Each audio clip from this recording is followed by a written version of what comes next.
there. Welcome to our first podcast. I am here with PokeJax. Yo, what's up? How are we all doing today? We're doing well so far. We're doing well. Excellent. Yeah, today we're going to be talking about Pokemon. Some Pokemon topics like Legend of Arceus, PokeRadar difficulty as well. and probably most likely Brilliant Stars from the TCG side. And it's looking pretty good so far, so I'm keen to have a look at those cards and check them out. But I'd say let's start off with the PokeRadar difficulty. So, going through and having experienced the game so far, I quite like the PokeRadar. It can be unforgiving sometimes. I feel like I've had pretty terrible luck. Even when getting to the chain of 39, 40, I get, I don't know, probably like 50, 60 resets before I even get my shiny patch. And even after that, if it does continue on, it can be pretty rough. So it is guaranteed at that time as long as you don't make your own mistakes to be able to get the shiny. But yeah, I wanted to know what your opinion was on the shiny hunting method. Do you like the radar, or are you just doing it more for like the dex completion more than anything else? For me, I quite like the radar, although I like Diamond and Pearl one a bit more because it's more forgiving. Yeah. Because of its higher rates. I wish they kind of kept the same rates, but at the same time, it's not too bad, and you know, it gives a little bit more of the oof challenge, right? Yeah, exactly. That's what I feel. Because I think it's, what does it end up being? Is it from 98% to 93%? Yeah, somewhere around there, Which So- is it's not too bad, right? Yeah, there's positives and negatives for each situation. Like, the positives, obviously, from a streaming side of view for our communities is we can focus on the chat a little bit more and be able to keep on going with the radar chain because we don't need to see the grass shake at that particular time. Because, yeah, from a streaming perspective, it would be quite difficult to be able to coordinate. Yeah. Eco.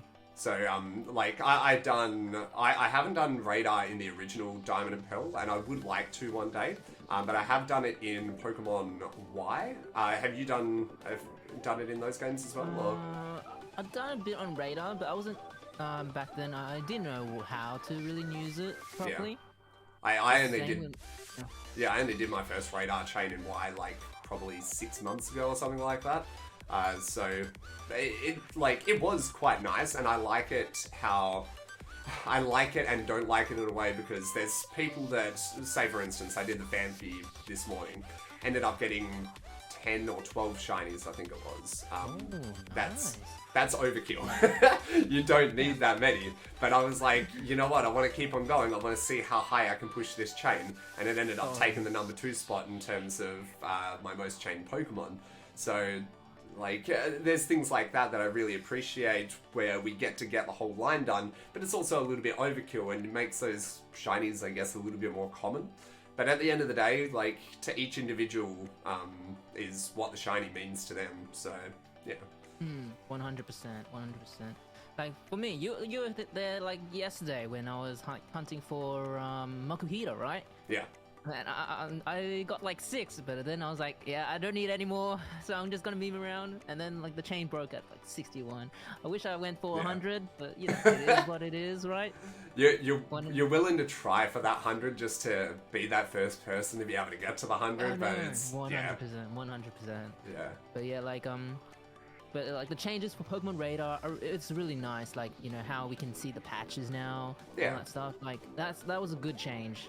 So I feel that 3% is a bit better. So it kind of balances a little bit more. Yeah. Gives you a bit of a harder chance, but you, at the same time you also like get, you know, like you get to see the patches, and like compared to the older games where you couldn't see the patches back then. Yeah, like I think it's like a good change.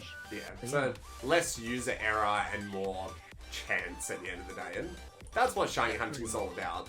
Because if it was a 98% chance to continue, oh my god, like, it would be ridiculous. Like, we would be on 100 chains. Easy. Wow. So, Yeah, like 100%. yeah. But no, that's pretty much it for PokeRadar. I feel like I feel like it's a good change overall. I know that there's been a lot of people complaining about it, but it's still an interesting way to hunt, and it's a good, different way to hunt. And I'm looking forward to Legends Arceus, which does bring us to our next subject of Legend of Arceus. Man. Shiny hunting, and that is going to be mint. I have heard that it's overworld spawns like in Let's Go, which really does interest me.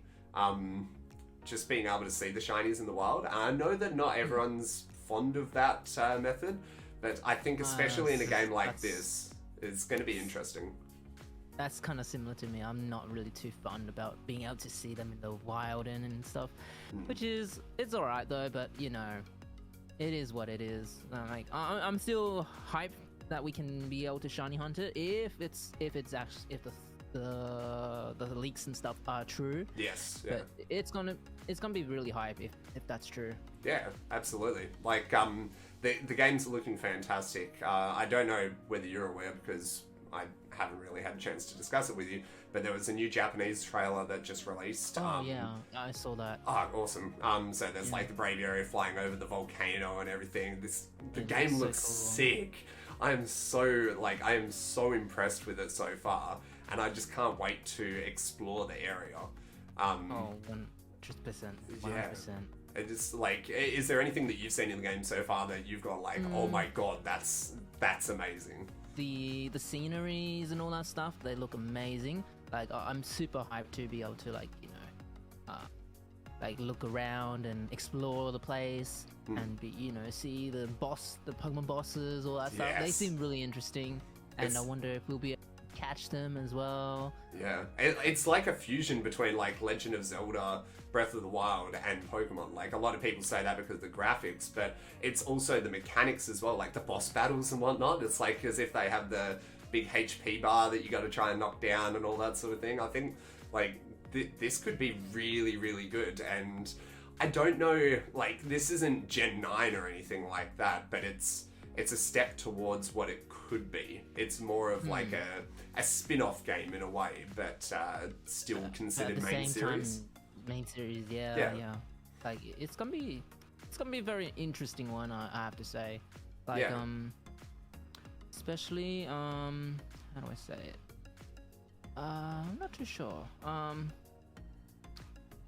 I can't remember what I was gonna say now. That's alright. It's alright though. But like I wonder what the story is between the three starters. You know, for Turtwig, Piplup, and Chimchar. What happened to them? Like in the past, like you see them in the wild, like crazy everywhere, and now like all of a sudden they become your starters, and they're like super rare Pokemons, and you can't really technically catch them. No, I'm not really counting as, you know, Brilliant Diamond, Shining Pearls, where you can catch them underground. I don't really count that. No. But like still, they're like super rare, and you can't find them anymore, and all that stuff. Is like, did the people like, you know, hunt them? Yeah, well, I always wonder about that with starters as well, because they're never found in the game pretty much anywhere else. Is it just like, oh yeah, the professors just like breed them or something like that and then provide them to the trainers, or is it just like this super rare area that only people with like a professor's qualification is able to access or something like that? So, or like, you know, like just like the what do you call it? What's that Pokemon again? The Zoroark and what was the other one again? I can't remember the Hisuian forms. Hisuian, Zoroark, and Zorua. Yeah, those two. Yeah. Like they were pretty much scared off, and that's how they became Hisuian. Yeah. So like, and what happened to them? Did they go extinct as well? And that's how like we don't see them in other parts anymore. I like the whole background behind all of the different forms that they introduce. So like it's a Pokemon we're already familiar with, and something like Zoroark. I love that Pokemon, like those Pokemon. They are fantastic, but it's good to have a backstory as to why they are that way, and I feel like Pokemon do a very good job at being able to do that. So.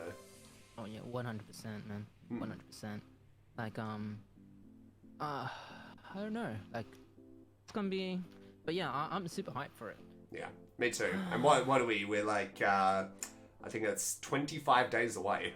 It's insane. Pretty much, man. I do hope there won't be much leaks on the game, because as most people would prefer not to be leaked and spoiled and all that stuff. Yeah. For me, I don't really care too much. Yeah, no do I'm happy to know the leaks if it helps me play the game in a better way, such as knowing if things are shiny locked and whatnot. I don't want to know like the end game, like what happens with the main story or anything like that. I want to know important things about like where you can find particular Pokemon, because it also affects the way that you train your team and who you have on your team.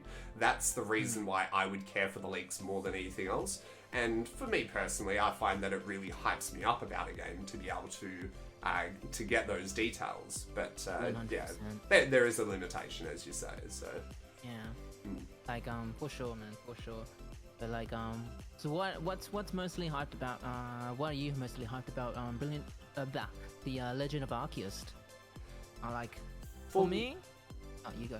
Yeah, for me, I'd say just like being able to explore the region and, like traveling around on those ride Pokemon like Basculegion and Braviary, just being able to fly around and all that sort of thing, and how you can throw the Pokeball while you're traveling on these Pokemon is absolutely amazing. Like, it just looks amazing the way that you can interact, and it's not all just like, run into a battle, have the option to catch the Pokemon or run away from it.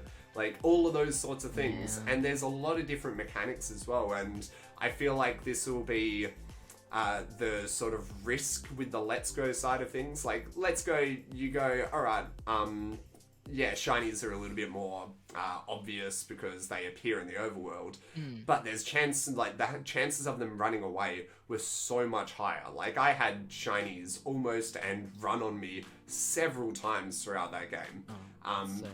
And the same thing's going to happen with Legends Arceus, because if you do not sneak up on certain Pokemon in particular ways, some will be more aggressive, some will be very timid and try and shy away.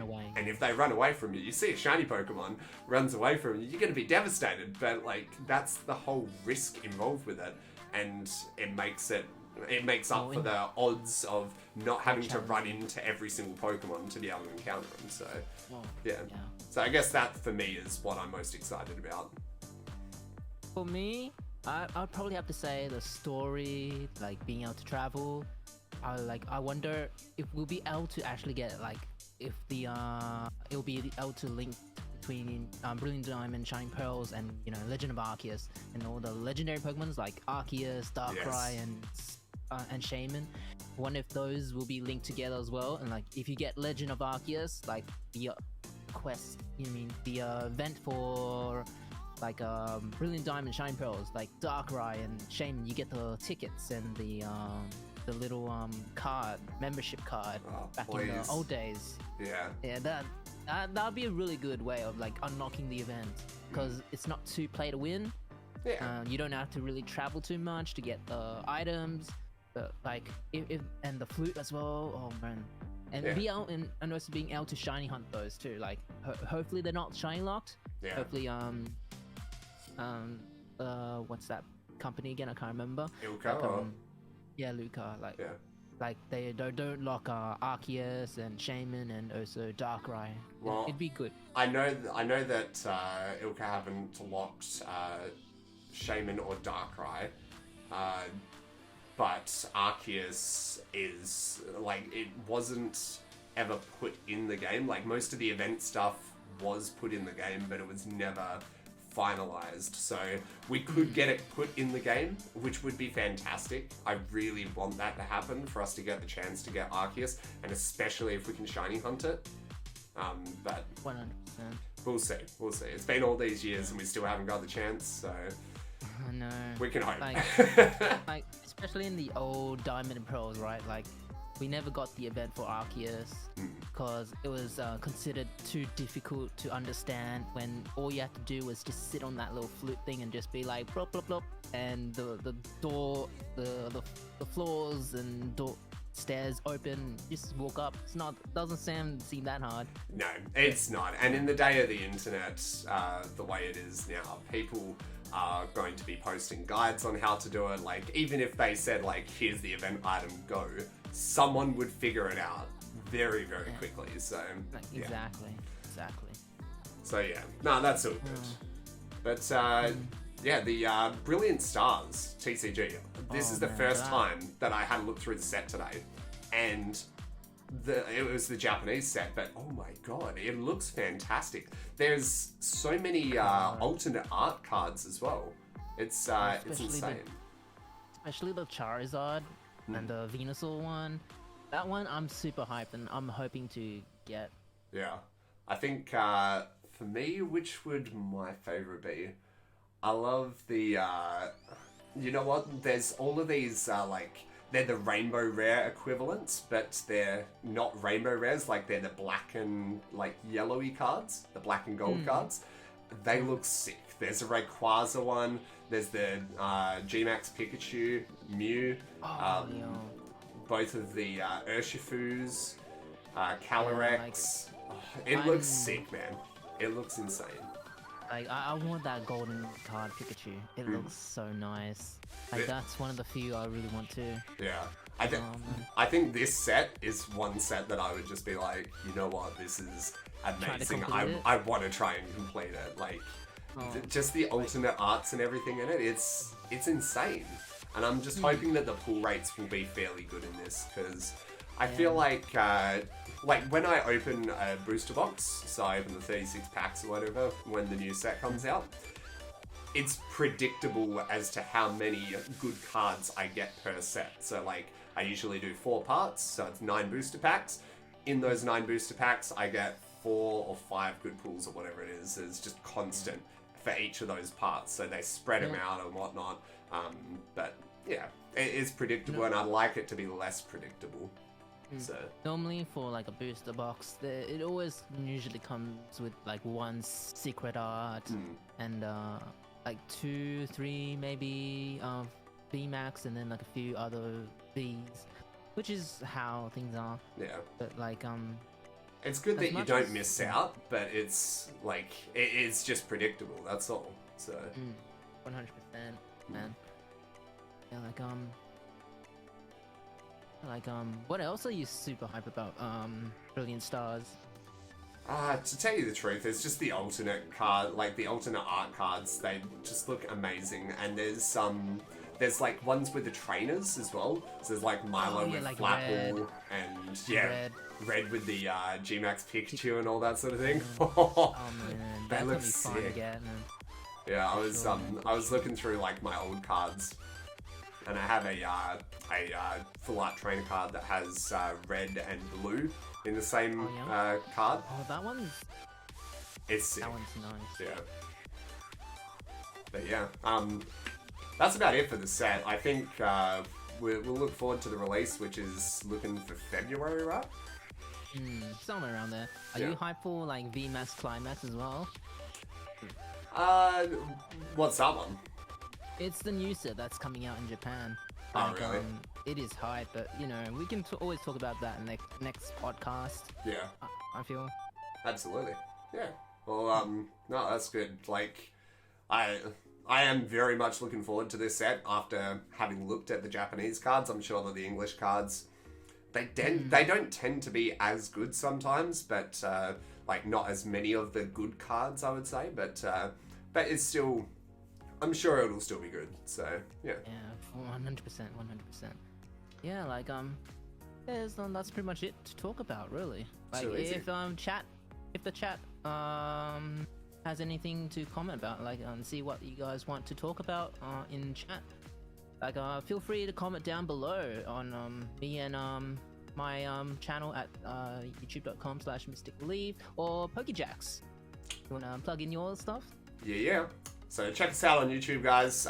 We'll be trying to do a podcast monthly on my channel as well. I'm looking forward to having different guests on and whatnot, and I hope to have MisticLeaf back because it's been really good fun talking with you, man. And I think we can do this a permit thing, and we can get like one extra for guest, and we can be like the 2 podcast members. Right? Yeah, I like it. That'd be cool. But like I really like chatting with you because you seem to have the same sort of interest as what I do in terms of Pokemon and collecting and all that sort of thing.